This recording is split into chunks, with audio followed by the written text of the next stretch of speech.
What's up, guys? Welcome to another episode in the NFT mini series of the NMBD podcast. Today we have Kieran with us. And hi, how you doing? It's super excited to have this conversation with you. And Tarek, take the floor. Yeah, so Kieran is my friend. We have known each other for a good 10 years. He lives in London. We're in the Middle East. But whenever we get to London, we try and meet up and just catch up with each other. And I'm really excited to have you on the podcast today because I know that you have so much value to bring to anyone that is listening that I'm really excited to give the floor to you and just maybe like an opening statement, a bit of a background to you and how you got into this whole space. Yeah, thanks, Tarek. Well, nice to see you again, mate, and look forward to seeing you in Dubai soon as well, hopefully. So, how did I get into the space? There was kind of two angles. So I've been an art collector for the last 8-9 years, not as a job, but as a hobby. I love my art, and then I've also been an active investor, as you know, Tarek, right? We're always discussing ideas and different projects. I came across crypto back in 2013. Actually, I came across Bitcoin. I was reading an article when I was working in my job as a commodities broker. And I thought that sounds really interesting. So I set up an account and went to go buy some and then got distracted from work. Otherwise, I would be telling you this from my yacht right now. Would you have invited us to come on the yacht, though? Or no doubt. I knew Tarek back then well already. So yeah, like he would have forgotten about us. Yeah, he would definitely. So sadly I didn't. I had the email, the Mount Gox sign up email. I screenshot it and sent it to one of my mates the other day because Mount Gox was obviously famous for the hack, but it's looking like they're going to have.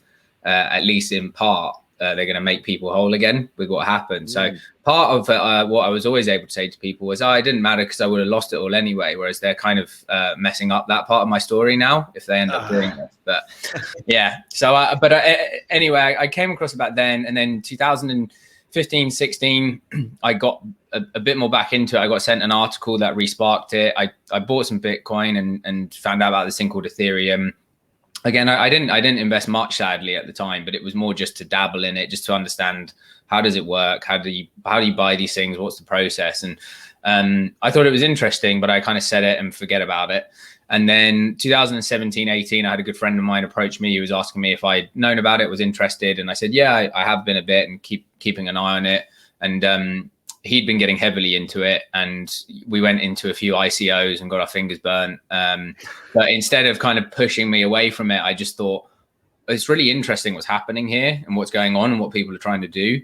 So again, kept an eye on it and was actively investing, but not heavily involved in the space. And then 18/19 became more and more involved just from a research point of view and an investment point of view. And then 2019, we started discussing about setting up a business in the space. And we didn't want to set up a protocol because, and I don't say this self-deprecatingly, there are people who are far more intelligent than we are building these things. You know, these engineers are amazing. And we wanted to try and figure out how we could add value. And one of the ways we thought was recruitment. And so we set up a firm called Blockchain Recruit, which went live at the end of 2019, start of 2020, which was perfect timing. It was great. Yeah. So yeah, it was really helpful. So we were 3 months in and pretty good traction, and then the world shut down, which was ideal. But you know, the upside of this, I think there's usually silver linings to these kinds of things, where that we'd spent a few months already, and then we spent the next 6 months still kind of pushing through and trying to get it off the ground, and it just meant that we became even more networked in the space, and B, just even more deeply involved. And it kind of cemented my interest in what was going on and what was happening. So that was more on the crypto side. And I've continued to this day to angel invest and advise projects, but also to invest my own money. And then in 2019, I was attending a talk at the Blockchain WeWork Labs in London. It was a virtual one actually at the time. And they had in a guy, twins. There was Duncan Cockfoster was one of them, and they are the founders of Nifty Gateway. And at the time, they were talking about these things called NFTs, and funnily enough, they're twins and they're backed by the Winklevoss twins through Gemini. No way.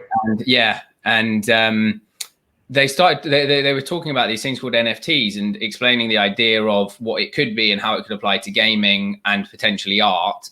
And they were building this platform called Nifty Gateway. And I was listening to it, and I just thought, from someone who's got a collector's background, it just immediately resonated with me. And I thought, this sounds really interesting. So I started looking into it a bit more. Within a year, Nifty Gateway absolutely blew up. You want to talk about timing. But their whole goal was to try and make onboarding people to NFTs easy as possible. And they wanted to get NFTs into the hands of 1 billion people, I think was their tagline, which, bear in mind, they're presenting this in 2019 when the totality of people who probably even knew what an NFT were maybe like 10, 20,000 people, I would guess, beyond minute. So it was cool to see these guys kind of ahead of the curve there. And, over the last year or so, they've certainly been vindicated. But yeah, that introduced me to the NFT space, and kind of just kept going down that rabbit hole and began collecting a little bit myself. First ones I bought actually were on Nifty Gateway. Yeah. When did you buy the first one? I should go back and look, but it would have been end of 2019 or start of 2020 roughly. It was. Man, you knew about Bitcoin in 2013 and you knew about NFTs 2019. Anything that in the future and that excites you? Yeah, can you let us know? Yeah, sure. Give me a call. Sure. Maybe you guys can force me to follow through on some of them as well then, because we have an episode about that. Wish I'd done that on Bitcoin, but yeah, I mean, yeah, it was funny though, because I only bought a couple of ones at the time, one of which I still have today because I just love the art. It's a Micah Johnson one, and I think it's Danby Swanson. But the first one I bought was a UFC collectible, and it was because it was cheap, and I was like, I don't know how all this works, and I want to just understand the process on their website, and I wasn't on OpenSea or anything like that at the time, and just kind of as a flavor. But I also kept that just for kind of sentimental reasons, and then moved it on recently. But it was like $15, but gas fees on ETH at the time were nothing, and I don't even think you paid them on Nifty Gateway. So it was a good little easy onboard as to how you do it. So yeah, that was how I kind of got started in the NFT collector space, and now I have wallets full of them. Yeah. Now take us through this. So end of 2019, you buy your first one. Then you open a new company that has something to do with recruitment in blockchain. So I'm sure you get a little sidetracked, or do you continue collecting? What happens in 2020, 2021? Yeah, pretty much bang on. I continued buying a few bits, but we would focus on trying to make the business work, and then the world decided to temporarily fall apart. And so we were, kind of all hands on deck trying to see if we could make this work. We had a partner in New York and then two of us in London. And we just spent the next kind of 5-6 months plus grinding, trying to speak to as many people as we could. And we realized at the end of it that just with the way the world currently was, it wasn't going to work. But the flip side was it had kind of opened us up to new realms of possibility. And so I went into working for a venture capital firm for that year, and then I'm still in the venture world now, but I've left and I'm helping out at a new place. But it gave me a bit more time, so I started collecting more. I ended up introduced to a couple of collector groups, and I wrote a piece on a Medium blog in it was Feb this year, because I'd been following the space, collecting a bit, and I just had seen a lot of the kind of dismissive comments and people, not getting it. And while I wasn't going to go get down in the technical weeds, I wanted to bring a collector's perspective as to why I thought it was interesting, and some of the analogies between the traditional art world and some of the problems it can solve, and just why, we as humans, we like to collect things. 100%. We're hoarders at heart. I agree with you. Exactly. So I wrote that, and then that led me to being introduced to some more interesting people in the space. And so I kind of was going heavier into it from the end of 2020 to 2021. I I missed out on this whole art blocks rush, but the art was great. And so I've just been collecting still till today. So I mean, I don't even know how many NFTs I have now, like a good 250 plus, I'd say. And how would you say that the space has sort of changed from being an art collectible kind of use case to now building a community, and you have a pass to enter that community with this PFP or piece of art, or however you want to look at it? Yeah, I'd say what's happening from my view is similar to what's happening in the crypto space, where a year ago you could use the word crypto to describe pretty much everything that was happening in the industry. Whereas now you've got all these sub industries, you've got DeFi, and even within DeFi, it's fracturing off into different areas that you could make a full-time job. And then so in the NFT space, you've got your traditional art. You've got these kind of PFP profile projects, under that you've got generative art, you've got the metaverse stuff that's coming in, and with that you've got digital fashion, and the actual lands themselves, like a sandbox or a Decentraland or crypto voxels, and you can go and buy land in those. So there's all these different areas that are fracturing out, and they're becoming bigger and bigger in kind of industries in their own right. So the traditional art space is still very much, I'd say, very much alive in it. You've got some really amazing photographers coming through, so it's not all just digital art. But there's also there's a side of it, I guess, that's, I don't know if sexy is the right word, but you know what it's like. There's a lot of people in the community who are in it because they're investing and they're trying to make money.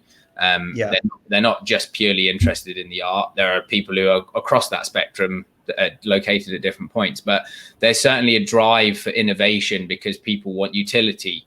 They want a NFT that emits a token. So you've got that with SupDucks is one, or Cyberkongs, where if you hold them, you get X token a day and it gives you a yield. Or they want a utility because, like you say, you buy either this NFT or you buy a pass, and that gives you access to essentially a club, and then that club can give you access to minting other NFTs. So a good example of that might be if you buy a punk, say, there's a private Discord, and if you connect your wallet and prove that you own this punk, you have access to this private Discord channel. Or there's a project called gen.art, and you buy a pass, and then you're able to go and mint generative art on their platform, but you can only have access to it, at least initially, if you're a holder of one of these passes. Reason being, they kind of wanted to create a curated community, but also it was a way for them to manage gas fees, which is something we can come back to later. Excuse me. But you're seeing a lot of innovation happen, and people they're trying to figure out ways to make something more than just a 2D or a 3D image for people. Some of that I think is great. Other things are a bit gimmicky, but you still are leaving space for people to just create more traditional artwork. There's still that audience. So you're definitely someone that is very deep into the space. You have done a lot of research and you understand different facets of the NFT space. Which one gets you most excited aside from the collector's point of view? Yeah, it's a good question.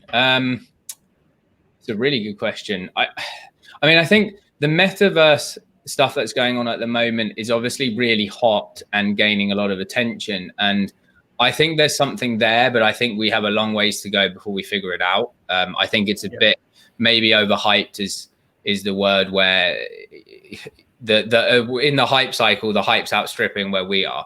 Am I convinced that people just want to spend all their time living online in another world? No, but there's a guy who's a really good follow actually, and his Twitter handle is Silly Tuna, and he like way deep in the space, been a proponent of blockchain gaming since I don't even know when, but he talks about how mobile gaming is a big part potentially of the future because we already do that day to day, and so I think that's quite interesting. So maybe less metaverse, but I'd say gaming is an interesting area. You've got Axie Infinity, obviously, is established. That's a play to earn game. You've got these guilds coming out. So you've got YGG, which is very interesting. You can buy their token. Yield Guild Games guide, and then you've got some other games coming out like Illuvium, is one, and it seems like each iteration is another step forward from like a quality perspective. And there's a lot of card games that have been coming out and that have people active and interested and involved. So I think gaming to me seems to be a really interesting step, because if they can crack that and it's connected with NFTs, you're going to have a huge user base that they don't care whether it's crypto or not. They just know that they're having fun and that they can be a form engaged. of entertainment, basically. Exactly. Correct? Yeah. And if then on top of that, they're able to, the cards they buy are able to retain their value, or this game character they buy or the skin they buy retains or even goes up in value, and they can sell it on later, or they can use it for different purposes or different utilities across games. That's kind of an added bonus for them. But the gaming itself could be a draw. Yeah. What was really interesting to me in the play to earn space is that you now are able to extract value out of the game and pay for real life stuff. That's like a first. And it is so interesting how people in different geographies now don't actually have to go to work anymore, because they make more money playing these games. And if the metaverse, or when the metaverse actually happens, that creates a whole new side of possibilities to do jobs, right? I mean, you can be a real estate agent in the metaverse. You can, there's so many opportunities there, and that's really interesting from the metaverse perspective. Yeah, and you're seeing people kind of doing this already. Like there are people who are architects in the metaverse, because they'll help people to build, if they want to build a gallery to display their art or particular types of buildings and they own the land, then they will hire people to help them do that. And there are people who are facilitating deals. You need, I think the nature of a broker or these kinds of things changes slightly, because being built on a blockchain, you don't necessarily need a trusted intermediary, or not from a transactional standpoint, but you might need them from an advice standpoint. But Kieran, this is a really, really interesting point that you bring up. An art gallery in the metaverse. Alex shared with me one of these projects where I actually went into a website, gallery, which was a guy's art gallery. Yeah, exactly. And you being an art collector, I want to get your view how you see this playing out, because I thought this is so cool. If you can, if you have a house in the metaverse and someone comes to your house and then enters this part of your house, which is a gallery, and you can showcase, I don't know, what you now do on Instagram, being your highlight reel, right? Imagine having your best art pieces in there, or highlight moments, or these sport UFC moments, whatever you have as NFTs being in there. What is your view on the digital art space, or the potential there? I think it's really cool. Again, one of the complaints a lot of people said initially was, well, how do you display them, and who's going to see them, and what's the point? You're just storing a file on your computer and and that's fine. But I think you're seeing an interesting mix between real world and metaverse curation. And so I think digital galleries are really cool to me. I think it's a great idea. It's a very low barrier to entry. How many of us, I have a load of art at home, but I'm not going to put it up on my walls and invite a bunch of people around to come and look at it. And I'm not going to go rent a space traditionally to go do that. You guys who come around can see it, but other people won't. So I think it's nice that you open up viewing opportunities to a wider range of people, and that you can curate as you like. So you can walk in somewhere and go, oh God, I would never put this together, but I've seen a bunch of variety. Or you might go in and go, this person's an amazing curator, and I want to, see if they can help me with my collection. It also brings another dimension into it, correct? Because you can build anything in the metaverse. So you could build like a Halloween house with X pieces, and then you move out of the Halloween house into a fun fair, and then in the fun fair you have these pieces. Like it just brings us another dimension to the creativity of absolutely everything, in my opinion. For me, how I see it is, go ahead. Karen. For me, it's like Lego in a way, where you are adding blocks or adding pieces to what's there already. And so, what I've seen some people doing, and I've been looking at doing it myself with some pieces I have, is you can print them off. There's canvas services, and if you provide proof you own the NFT, you can get it printed off on a canvas and hung up. So a lot of people did that with these ones called hash masks, which if you check them out visually, I think a lot of them are amazing. And that's great. And then you've also got these Samsung, and I think a few other companies now are doing them. They're digital art screens. So they're different sizes. You can put them on your walls. You can rotate collections through them. You could own different ones and just display them on that. So you've got, again, it's just optionality. You want to display them in the real world, you can. If you want to build something really unusual and unique in the metaverse to be creative and show off a vision that you have that either you couldn't do in the real world or you just would prefer to do there, you can. And I don't think that one detracts from the other. It's one of those times NFTs kind of create that bridge from the physical world into the digital world in many ways, because it shows true ownership, physical world and also online. Exactly. I want to understand something, and you representing a collector, maybe you can speak to this. If people collect art for many different reasons, a lot of them hang them up in their house and they like to show them off, right? Yeah. So in the digital world, we have the digital flex, right? Yeah. And the digital flex could now enable art collectors to show off to many more people, right? Yeah. Not just the people that come into their house. How do you see this dynamic? Do you think a lot of people that are collecting art in the real world will now move into the digital collecting because they now have a much bigger audience to show off to? I think it's really down to the person. So there are some people I know from the traditional art world who I don't think they'll ever come over, or it will take them a long time because they just struggle to kind of wrestle with the idea of digital scarcity or owning something that isn't something they hold in their hands. And that's not right or wrong. It's just how they approach things. The flip side is I've also had, a lot of people I know from the art world reach out to me over the last 6 months saying, can you tell me about NFTs? Can you teach me about them? And some galleries have made really good efforts to do this. So Henny Gallery did a drop with Damien Hirst called The Currency. And I know that they split, not necessarily on purpose, but they, they split the distribution between a lot of more traditional people and a lot of NFT native people. And that onboarded a lot of people, because to do this, they then had to set up a MetaMask. They had to be able to understand how to interact with the blockchain it was on. And all of a sudden, a lot of them kind of get it. They're like, oh, I see this and I see why it's interesting. And so they've done that since with some more. They did it with an artist called JR. They also just did an airdrop with, if you held one of the Damien Hirst currencies, that you got this airdrop with a collaboration he did with Drake. And you never get that in the real, the traditional art world. If I hold a piece from, a gallery or an artist, I don't think I haven't at least ever once had something where they've gone, here, we're going to post you something for free. Because you've held that. And so it gives them an interesting bond to have. But sorry, going back to the question, I think you'll see, I think it's hard because there's a lot of traditional folk, and I think that it will take quite a while for them to be comfortable operating in the space and to learn it. Whereas you've got a lot of digitally native and crypto native people who flexing it kind of is second nature to them. They want their Bored Ape or their punk as their profile picture because of the social status it brings or the access it gets them, or it's just a natural thing for them to do because they live online.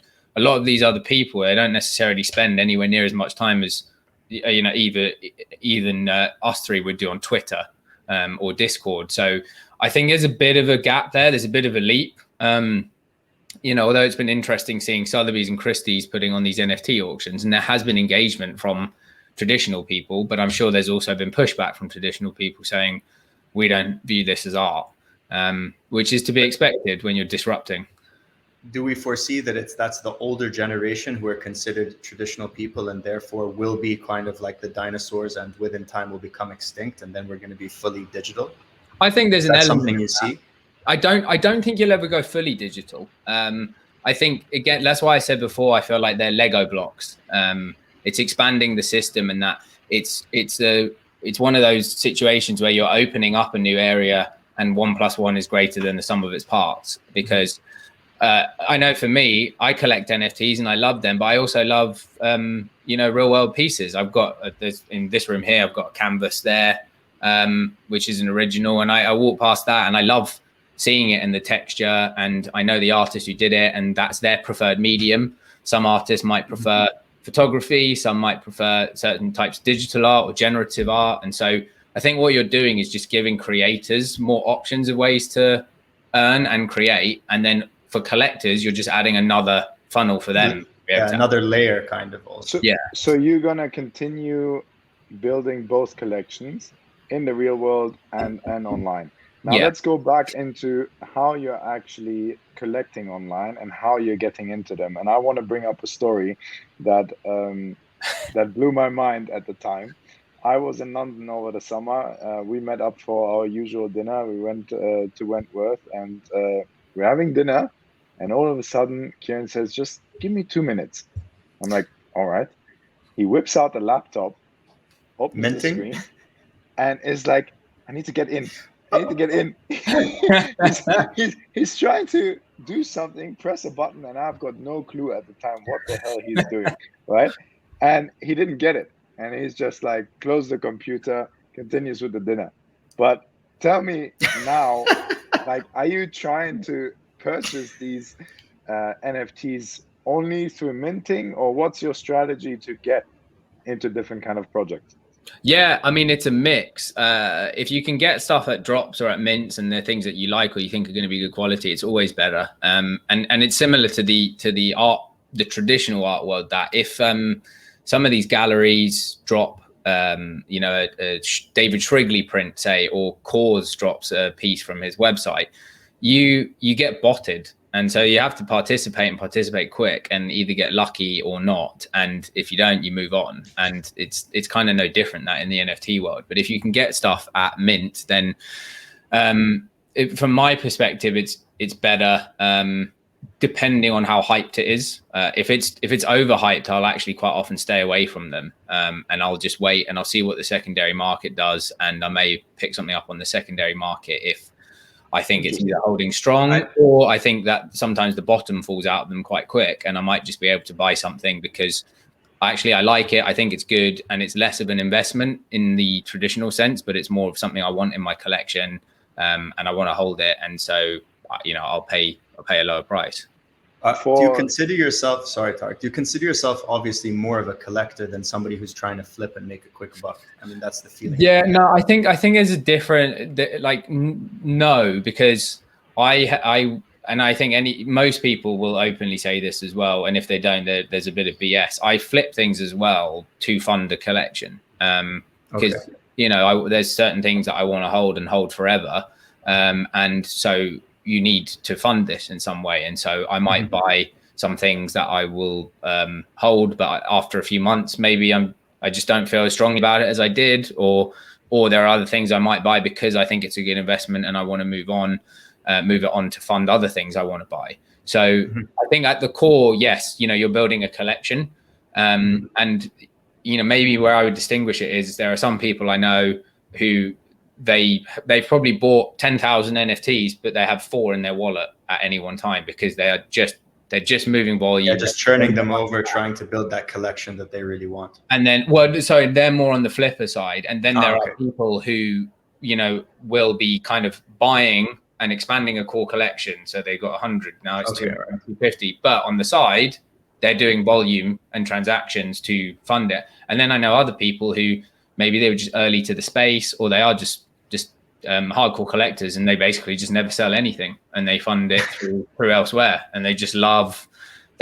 collecting or hoarding or whatever you want to call it. So I'm kind of, I'd say, somewhere in the middle. You know, I'm an investor in general, and so I want to buy things that I think are good quality, but I also buy things sometimes that are more, from an investing perspective, would be more irrational just because I like them. But I will sell things, especially if I think it's going to help me to fund other things that I want. Kieran, I have another question. Something that came up in a couple of the interviews that we haven't really gotten into is gas wars. Can you explain a little bit what gas wars are? Because if someone is new to the space, that's something that can really hurt someone. And I myself have only, you know, been in one or bought one NFT so far. and I want to understand like what to watch out for with gas wars. Yeah. So without getting too into the technical weeds and keeping it a high level, if you're buying, we'll use Ethereum as the example, as the blockchain, because that's the one where this is currently the widest issue. The token you have, ETH, you use to pay for transactions, and so you have all these different validators who will validate your transaction, and that is what a blockchain is, right? It's a decentralized system, and that's how these things happen. But to do that, you have to pay these guys to do that work, and to keep it updated. And so you then have what's called block space. So, there's a block minted every X minutes, and that block can contain your transaction.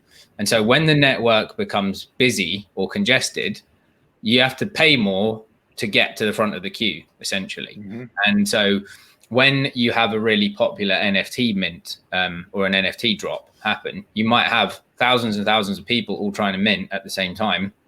And they're trying to get into these blocks as early as possible to guarantee that they get one of these before it sells out. And so what you have is the price goes up and up and up. And what you have on Ethereum as well at the moment in general is it's a very popular chain. There's a lot of activity going on. And so the network gets congested a lot, which means gas prices go up. And so what that means is that to do any sort of transaction becomes more expensive. And so within reason, it doesn't matter whether it's an $100 transaction or a $10,000 transaction, you can pay a very large fee. You might pay, for example, when you're minting some of these NFTs, they might drop with a 0.05 ETH price, which at the time could be, $220 right now or something. Yep. But to get that transaction through, you may have to pay $300 to do that because it's congested. And so that's what gas wars are. It's particularly a problem on Ethereum. You're kind of taking a few different bets. You either have to mint in size, so you maybe have to mint 20, 30, 40 of these things because the gas fee doesn't increase proportionally in that way. Or you have to be trying to buy something that you think is very high quality and where it may cost $250 for the NFT, $250 for the mint, but you think actually I know, or I feel like this thing's going to be worth $1,500 or $2,000 anyway. So I'm prepared to pay that fee because the floor price of these NFTs is going to support that. But that's essentially what gas is. Yeah. Yeah. So that makes it clearer, but people need to understand that when they're trying to flip something, the costs of to get in, and you pay them when you get out as well, right? Yes. Yeah, you can do. It depends on the situation. So if you're selling on OpenSea as an example, and someone makes a bid and you accept the bid, you have to pay that fee. If you list it as a buy it now price for $2,000, say, they have to pay that fee when they buy it. You may have but either way, every time you do a transaction on the blockchain, there is a transaction fee, which is called gas. Yeah, essentially. Exactly. And the thing on Ethereum is because it's popular and because it's being used a lot, on the layer one at the moment, it's expensive. And then there are scaling solutions developing. So you have these things called L2s, level twos, like Arbitrum and Optimism. You're going too technical, my friend. No. You need to know this. Arbitrum and Optimism, Optimus Prime. Exactly. No, but basically they're second level chains. So you would go onto one of these ones and start doing transactions on there instead. So like there's an NFT community emerging on Arbitrum, and it's essentially like one step down. Alex, this is one of these things where he's like 2013 Bitcoin. We will understand this in like 3 years. I'm taking notes, though. I'm taking notes. Yeah. No, because even for me, sorry, Tarek, to cut you off. I mean, I've bought 2 NFTs now since we've gone on this deep dive in there. And originally, you think like, okay, there's going to be no transaction fees. This is we're moving away from traditional banks or anything like that. It's going to just be seamless. The money comes into your wallet. You can transfer it. You can purchase an NFT, it goes into your wallet, you can sell it, buy it. And then you get hit with all these fees and you're like, wait a minute, these are even more expensive than the transaction fees that I pay when I was overseas using my credit card or even to send money to other people on the traditional banking system. Yeah. And I think a lot of people don't realize that before they get into NFTs or get into crypto in general. Just one important point on that. There's a couple points actually. One is one of the reasons why you're paying those and on these level ones like Ethereum is because what you're paying for is decentralization or permissionlessness, because that's how a model is structured. And this is kind of part of the, some people say it's the beauty, some people it's a feature or a bug. But if you want something that's more decentralized, you need to do this because all these different distributed nodes or validators are paid to secure the network, and you need them to do that. Yep. The flip side is you have scaling solutions, and then you also have other L1s that are built on different technologies. So this is where it gets interesting. If someone doesn't want to pay these fees and is looking to get into NFTs and wants to do it without paying all these fees, where do we go? It's a hard question right now. There's other level ones, which are other blockchains you could go to. So, like Bitcoin and Ethereum are different blockchains, right? You've then got other ones. You've got ones like Near, N-E-A-R, Near Protocol, which is built on something called proof of stake. And they're kind of having a burgeoning community of NFT creators coming along. And transaction costs on it are a lot lower, a lot cheaper. And they kind of position themselves as that energy costs are lower as well, because proof of stake, which is something Ethereum is going to. Then you've got these L2s, as I mentioned earlier, like Arbitrum, which is connected to Ethereum and benefits from the security of Ethereum. But the way it's structured, gas costs are a lot cheaper. You can do transactions on there for 1 cent or 5 cents. And they're also having a burgeoning NFT community that's coming out, and marketplaces and creators are moving to them. Another one of them is called Polygon, which is Polygon. Is that Matic? Yes, exactly. And so you can go on there and you can do very cheap transactions. I think currently they've struggled a bit to have as much traction on the NFT space, but that's worth looking at. One more L2 kind of connected with that is Immutable, and they've been providing a marketplace as well as building some of their own games out on it. For other chains, I mentioned Near. Another one is Solana, and Solana has gotten a lot of press recently. The price has skyrocketed. Yeah, this year as well. It's an interesting one. I think there's still some UX problems, but it's also very smooth and quick in other ways. But because of the design of the chain, and again, won't get too deep into the weeds, but essentially, I view things as a spectrum of decentralization, and Solana is at one point on it, and Ethereum's at a different. And so some people would say it's centralized. Other people would just say it's less decentralized. But Solana is less decentralized. Exactly. Some people would say that. The way it's structured, you have a lot cheaper transaction costs and a lot higher transactions per second. And so, and there's quite a very strong NFT community on there. And so you can go check that out as well, and see. Which marketplaces are using Solana? If OpenSea is using the Ethereum network, which one would you suggest? So OpenSea's across a few chains, but not on Solana. On Solana, you've got a couple. You've got Solana Art is one, like Solanart. And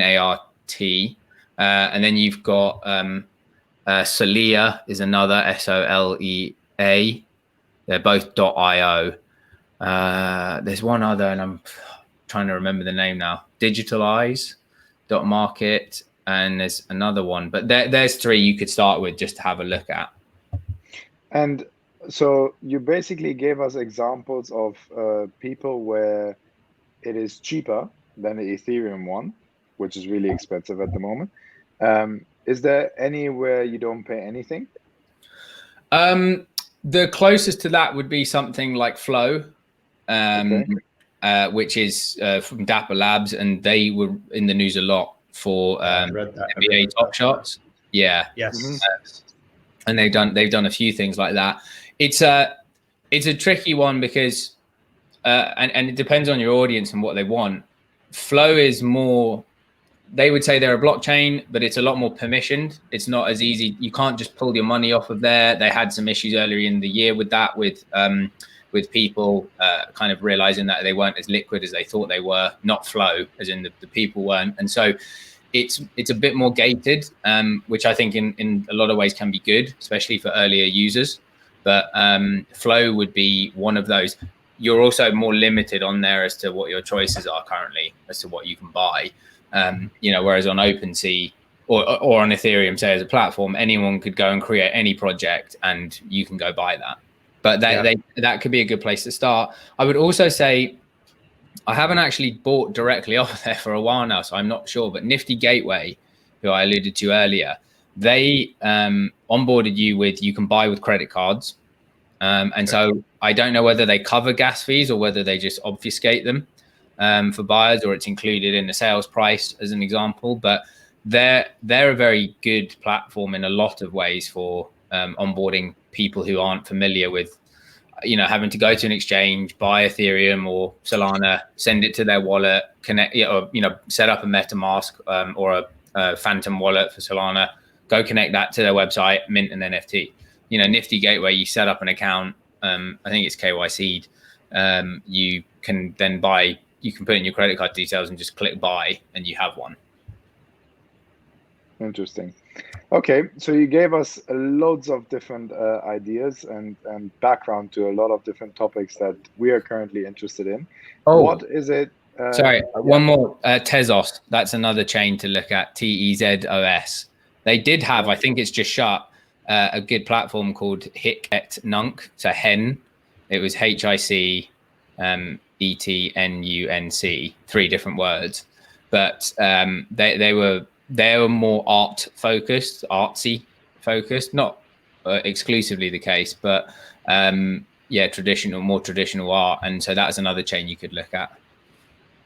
I want to ask you, because you seem to be ahead of the curve, and you were ahead of the curve in crypto and in the NFT space. What gets you excited now about metaverse, NFTs, cryptos? Where do you see really interesting things happening? Yeah, a good question. I think across the NFT space in general, for me, there's a few things. One is what an NFT actually is, because a lot of people now, especially, just associate it with, it's digital art, and it's not. The way I view them is they're kind of a certificate of authenticity, and so you can apply that across the board to a lot of things. I know we've seen people try to do real world assets on blockchains, and it's not worked yet. But property or title deeds or things like this at some point, I think, will work on there, and NFTs could be a good fit for them potentially, or other assets where you can do that. I think they're connected with NFTs, but not directly. Them social tokens are really interesting, and I think there'll be a combination of, I'd like to see more and more artists experimenting with NFTs and utility and maybe social tokens, because what are social tokens? So there's no set definition yet, but you could essentially create a token if you were and an NFT can do this in a lot of ways as well. But RAC is an artist who's done this, but you could create a token that represents you or me, Tarek coin as an example. If you were a big, I like that. It's got a nice, there you go, nice ring to it. Or actually, as an example, use Burger 28, right? Like maybe you go through the mailing list you have, or if you've got a loyalty card program as an example, you go back through all the people who've used that, and you say, actually, okay, depending on what tier, how much you spent, how much you've used, we're going to issue you X amount of, Burger B28 tokens. Yeah, B28. And, if you reach these certain tiers, it basically gives you perks. Like maybe if you hold it, it gives you a 10% discount, or you get access to a secret menu. Or if you were going to host some cool events with some exclusive artists, you could do like private party kind of things, and they could get access to that. Are social tokens a new form of loyalty programs? They can be. That's the thing. Like people are exploring what they could be. Would you consider Bored Ape Yacht Club to be a social token in a way? Yeah, I guess you could kind of mold the definitions to whatever you want, but they are also talking about, I think they're emitting a token soon. So holding a Bored Ape will give you a token. the same way. So a lot of these projects, you can stake them, and then when you stake them, like for example, there's sneaky vampires, and you stake them and you get blood, but they still haven't decided what will be the utility of the blood token. And some you don't even have to stake as well. So like Cyber Kongs you've got, or Supducks is another one. They just emit a token and you can then go and collect it. You know, it does X a day. Bored Apes is doing that, but they could be a social token in a sense because of what they grant you. But when you're talking something that was more designed with that in mind from the start, you've got, from an NFT perspective, an interesting one was Gary V. So Gary V did this NFT drop, right?